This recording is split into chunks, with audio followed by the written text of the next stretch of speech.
நம்ம உடம்புல தேவையான சத்துகளோ ஆக்சிஜனோ கொடுத்துட்டு அசுத்த இரத்தத்தை எடுத்துட்டு போகக்கூடிய ஒரு இரத்த குழாய்க்கு பேர் தான் சிரை, வெயின்னு சொல்லுவாங்க. அது நம்மளுக்கு இதயத்துக்கு தேவையான ஒரு 70% இரத்தத்தை வந்து காலில் இருந்து தான் மேலே கொண்டு போகுது.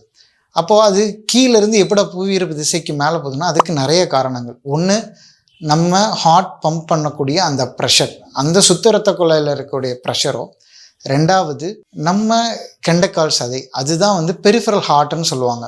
ஸோ இந்த சதைகள் வந்து வேலை பார்க்கறதுனால அந்த இரத்த குழாயை புஷ் பண்ணி, பெரிஃபரல்லேருந்து புஷ் பண்ணி அந்த இரத்தத்தை கீழேருந்து மேலே தள்ளுது. அது போக நம்ம பாதங்கள், பாதம் வந்து பார்த்திங்கன்னா ஒரு ஆர்ச் மாதிரி இருக்கும், இந்த மாதிரி ஆர்ச் மாதிரி இருக்கும். அப்போ நம்ம நடக்கிறப்ப அந்த பாதம் முன்னும் பின்னும் அப்படி மூவ் பண்ணுறப்ப அதில் இருக்கக்கூடிய அந்த மூமெண்ட்ஸ் வந்து என்ன பண்ணுதுன்னா ஒரு ப்ரெஷர் க்ரியேட் பண்ணி காலில் இருந்து அந்த வெயின்ஸ்குள்ளே இருக்க ரத்தத்தை மேலே புஷ் பண்ணி கொண்டு போகுது. ஸோ அப்படிப்பட்ட இந்த அரிவகை ஒரு விஷயங்கள் நம்ம உடம்புல நடக்கிறனால, இதில் சில மாற்றங்கள் நடக்கிறனால தான் நம்மளுக்கு வேரிகோஸ் வெயின்னு சொல்லக்கூடிய நரம்பு சுருள் நோய் வருது.